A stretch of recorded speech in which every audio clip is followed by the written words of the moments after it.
Hello, and welcome to In the Rising, a health and wellness podcast for those going through and those supporting those going through cancer. My name is Bettina Brown, and I'm board certified in physical therapy, wound care, and lymphedema. And for me, cancer is very personal. It's affected my friends, my immediate, and my not so immediate family. And therefore, I created this podcast and fitafterbreastcancer.com to address the multiple dimensions of our lives during and after recovery.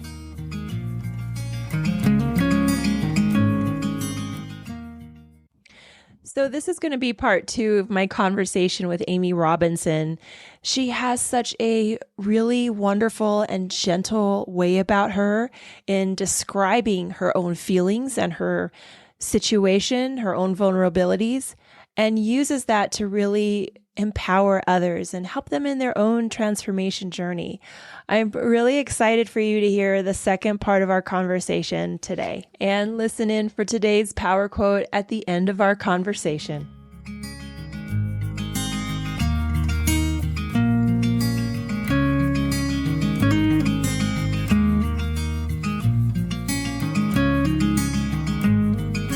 What comes to mind for me is shock, fear, trepidation, worry, community, reevaluation of life, which can be beneficial. Being still, which sounds beautiful, but when you're still, you might think. Thinking is like, did I do, what kind of choices did I make? What was I doing? And going through physically exhaustion. And when I'm thinking of that initial moment, there's not a lot of positivity that comes to mind initially. What do you feel would be something in hindsight that if someone could have said this or given you this pamphlet or one sentence or phrase to provide that positivity or hope, what do you think that would Gosh, look there's like so much to say there, but I think one of the most valuable first things is to find your way to acceptance, whatever that looks like.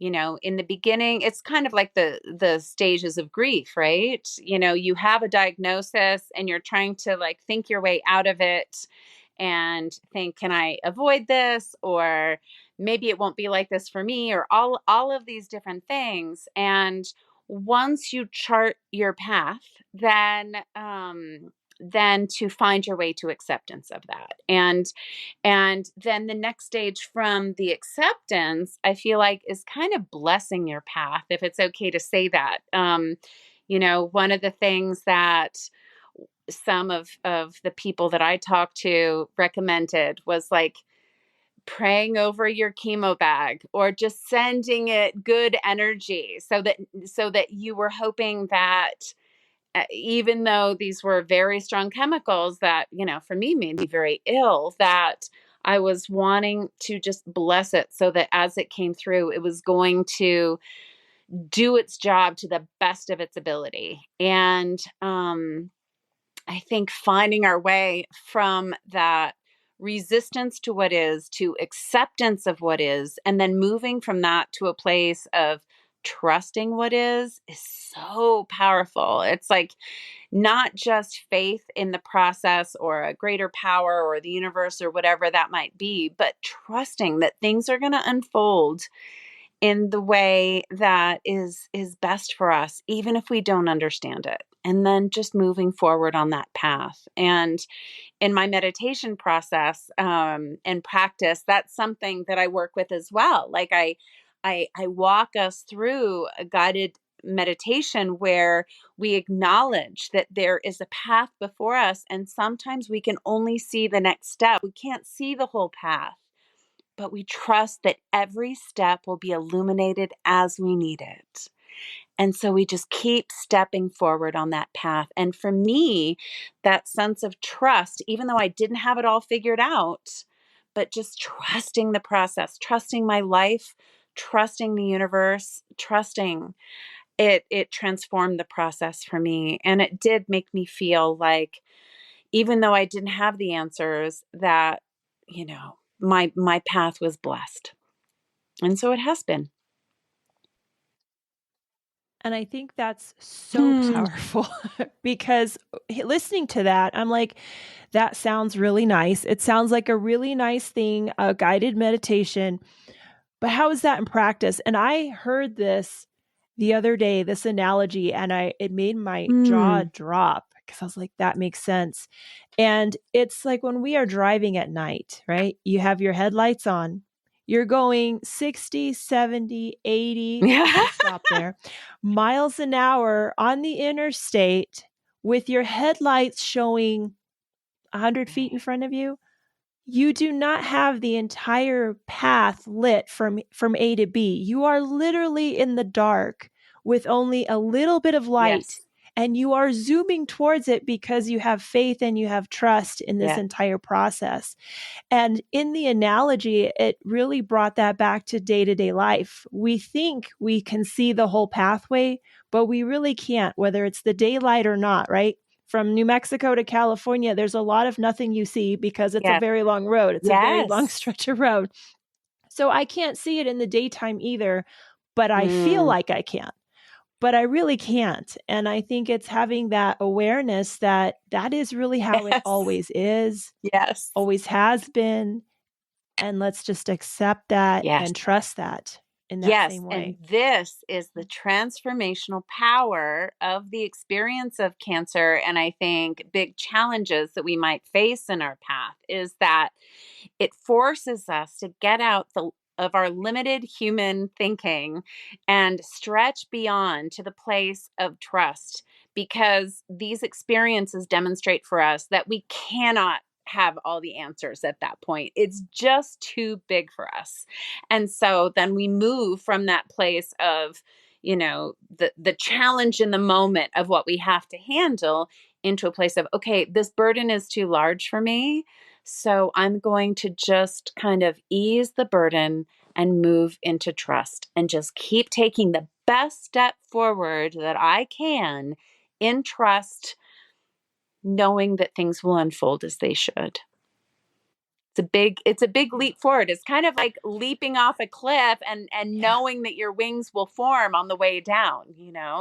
And yet isn't that to a Or there's a right, safety but net. it's kind of like what this Yes. experience of being Yeah. human is anyway. We never know what's coming around the corner, and yet we step out and trust every morning, don't we? Yeah. Every Yeah. morning. Every morning. And you have a phrase that is super powerful that you just said, the transformational process of the experience Mm. of cancer. That is, I think I never summed it up before, but that was the entire reason why I Oh, created this podcast because of so many women, yeah. particularly men also. Men had Yeah. breast cancer, men had prostate cancer, everything. Uh, what I saw was how people really transformed after being still and doing some Mhm. meditation of various sorts, guided or not. But really, I felt there was a lot of transformational power in expressing that out to me, and I felt very privileged and honored to listen to some of the things that they were saying. And people also wanted to build a different life. I would say most people, as in, let's be honest, 100%, but I'll give it 99% because I didn't calculate. There was some area of their life they really wanted to Mm. transform, even if they felt super blessed and loved. Did you feel there was something about your course or your legacy here on this planet that you wanted to After transform? the breast cancer experience? Oh yeah, Yes. 100%. I mean, I gosh, there's so much to say there. I'd love to also just putting the cap on what you were just saying as well about the concept of post traumatic growth, which was something that was born out of the positive psychology movement, where they found that people who had been through trauma often turned it into a greater purpose and a greater meaning in their lives. And that also is a product of finding that acceptance, that we need to find that acceptance with the trauma and challenges that we face. And from that place of acceptance, we can find a deeper sense of meaning and purpose, which is exactly what you're talking about. But yes, absolutely. I have known many women on this path now. And, one of the places where I found community when I was going through my own experience was joining Facebook groups and connecting with women there.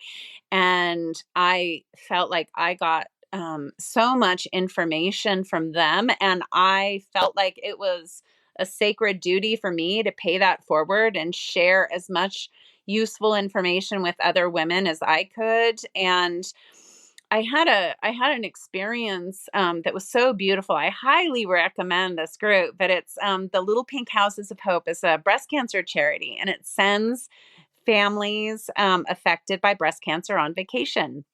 And it's this beautiful free vacation that they send you on to different places. And so my daughter and I went to Sedona, Arizona with Little Pink Houses of Hope. And we were with all these other women affected by breast cancer, some of whom had partners, some didn't, and then their children. And when you look at all of these beautiful women who have been through these processes, and great challenges, shared challenges, and you look at their children and they've been through these challenges too, or, going to the Climb program, Children's Lives Include Moments of Bravery, which was another program my daughter and I did. These women are going through so much, but their families are going through so much too. Their children are going through so much. And not everybody makes it out of this. There are women who die of breast cancer all the time. And here in New Mexico, it's estimated like 300 this year, according to the CDC. So I feel like every single thing that any of us can do to help affect that experience of well-being for other women, impacting quality of life for them and their children, if they have them, that is so important and so meaningful for me. I want to do everything that I possibly can. So my power quote today is by Mandy Hale. What we are waiting for is not as important as what happens to us while we are waiting. Trust the process. I like to expand that and say sometimes what we are creating to make happen for us and for others is so much more important than just waiting. So I hope you enjoyed our conversation today. It was really an awesome experience, and there's a lot more to our conversation. It was just a great time to talk to one of your friends about things that were light and things that were fairly heavy. And like Amy said, not everyone makes it through this particular experience with the kind of ending that Amy has experienced at this time. And she shared Climb, Children's Lives Include Moments of Bravery, which I think is so important to emphasize. And I have information in the show notes because it's not just the person, it's everyone around them. And a lot of times the children are the ones that can do nothing except witness and observe. But let's not forget that this is their experience as well. I hope you also check out Little Pink Houses of Hope. I have heard Amy talk about this group so many times. And if there's something that can change your life, it may have the real ability to change so many others. And so having information, if you choose to donate, that information is below. And lastly, I would really enjoy if you check out Radiant Healing for Your Health. This is the entire membership group that Amy sponsors. And that would actually not be the right word. Amy is not a sponsor. Amy is completely involved with this. She is completely part of this circle, giving meditation, asking wonderful questions. And I really encourage you to just learn and grow and find what you feel is beneficial to you and to go ahead and spread the word about it.